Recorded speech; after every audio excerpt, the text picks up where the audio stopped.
Halo semuanya, perkenalkan saya Gede Dananjaya. Saya akan menjawab beberapa pertanyaan dari kasus startup di forum Research Methodology in Accounting and Finance. Yang pertama itu kesalahan dalam penyusunan kuesioner. Nah, biasanya dalam kasus ini ada beberapa hal, yaitu seperti pertanyaan yang kurang jelas, yaitu beberapa pertanyaan mungkin saja menggunakan istilah teknis atau kalimat panjang yang membuat responden itu eh, menjadi salah salah paham.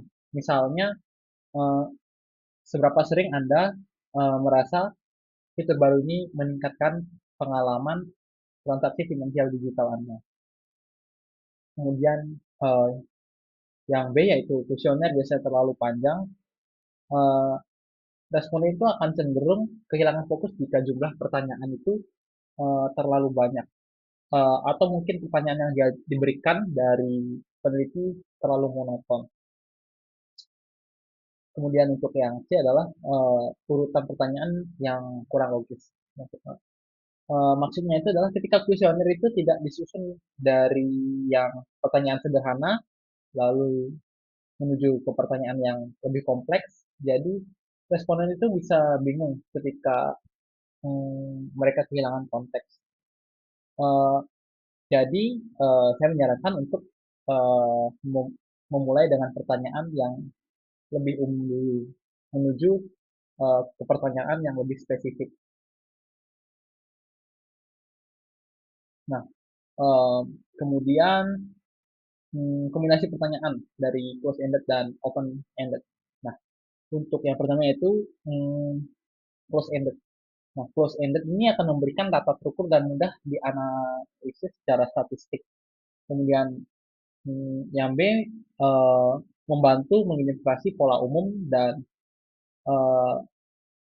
dan juga bisa mengukur tingkat kepuasan pengguna terhadap beberapa aspek tertentu yang kita ajakan mereka seperti kecepatan, tampilan, atau keamanan.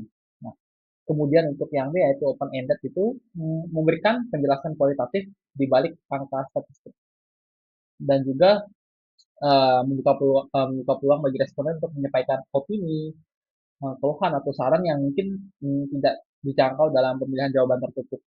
Nah, kombinasi dari kedua ini memungkinkan peneliti untuk mengukur dan memahami persepsi pengguna secara lebih utuh dan menggabungkan kekuatan data kuantitatif dan wawasan secara naratif. Nah, kemudian yang ketiga yaitu peran dan manfaat dari pilot testing itu. Nah, yang pertama peran dari pilot testing itu untuk mengidentifikasi pertanyaan.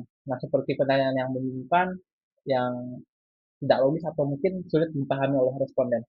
Kemudian eh, menguji durasi pengisian dan tingkat tujuan responden dan memastikan skala pengukuran bekerja konsisten dan bisa direspon.